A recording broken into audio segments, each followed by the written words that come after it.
众筹是怎么一回事？我要创业了，大家出点钱吧。我要建一栋大楼了，大家出点钱吧。我要拍电影了，大家出点钱吧。你还别说，当年莫扎特也曾是靠众筹这种方式开了自己的音乐会。自由女神像也有1/3是靠众筹来的钱修建完成的。有人美其名曰大家出资实现一个梦想，也有人嗤之以鼻，不劳而获，无异于乞讨。创业美国，说说众筹这件事儿。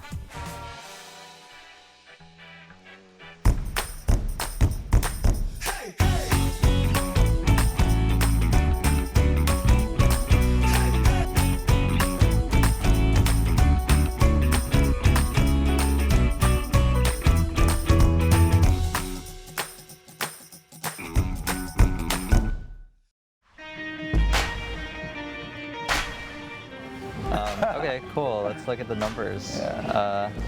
Brought the total up to 199. Hopefully, by the end of today, we can get to 130. Yeah, that would be great.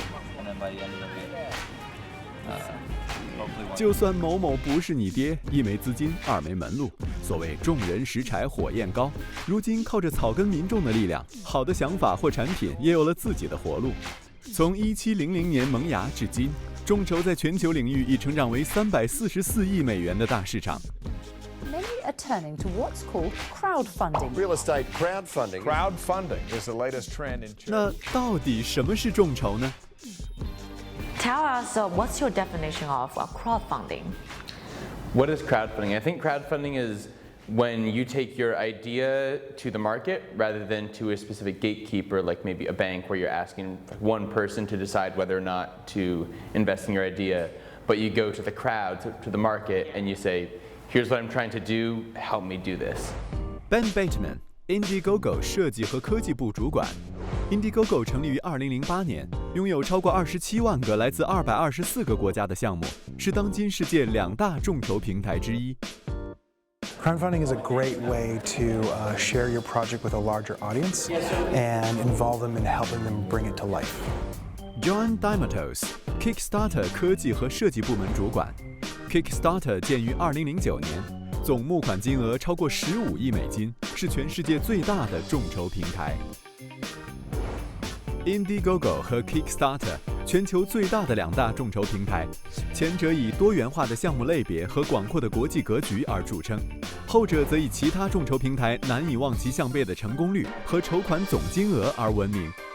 垄断了全球众筹总募集金额90%的欧美市场，正是由这2大巨头引领着。What do you think? What's Indiegogo's main customers? Well, I think we have 2 customers. We have people who want to go and launch something and like bring their ideas or like kind of make their dreams happen.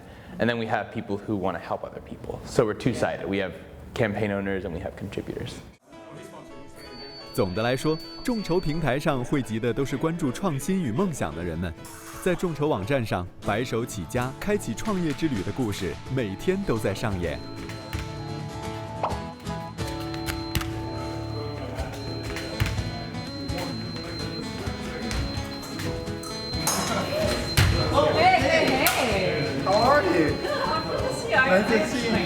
Yeah, I was just wrapping up a practice.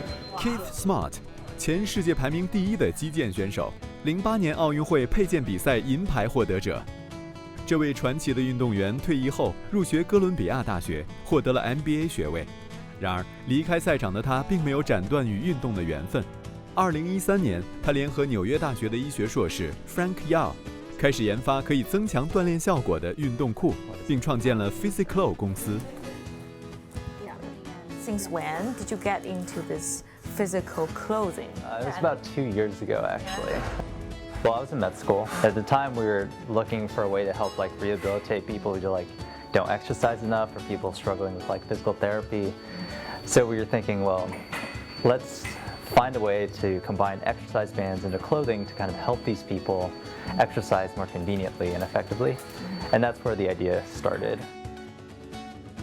When he told me about it, I was like, yeah, this is perfect. I completely understand as an athlete the importance of resistance bands.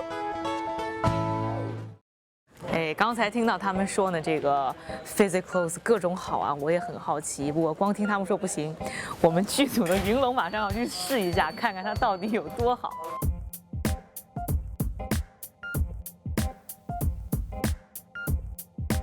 哎，怎么样？大家都等着你说呢。那应该的。但是感觉就还挺舒服。是吗？贴身的。对，你有觉得说自己用更多劲吗？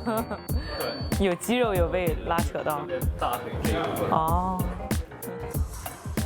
Your leg muscles are working 20 to 23% harder when you're wearing our clothing because the resistance is simulating the effects of running upstairs. So you're constantly working harder. And then for anyone who's looking to like either improve their results or they don't have enough time to get a workout in, this is something that will help them.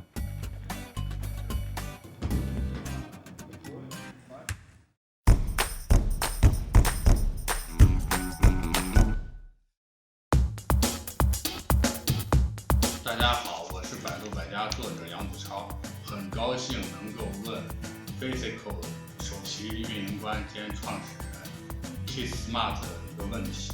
Physical 运动服是未来的 IoT 时代的运动服发展方向吗？ Hi, Zishao. So we think smart clothing is a really growing field. Physical, where we are in it, is we're more of a traditional wearable technology in terms of we actually have we don't have electronics. Like now, a lot of people are putting in heart rate trackers and so forth in their clothing. We're at the stage of we're using physics and more biomechanic technology to make the body work harder and therefore burn more calories. We can eventually in the future potentially partner with some manufacturers that track heart rates, but that's not our focus right now. We really want to focus on making sure that our resistance technology benefits everyone that wears it. 感谢百度百家对本栏目的支持，登录百度百家一家频道，获取创业美国更多资讯。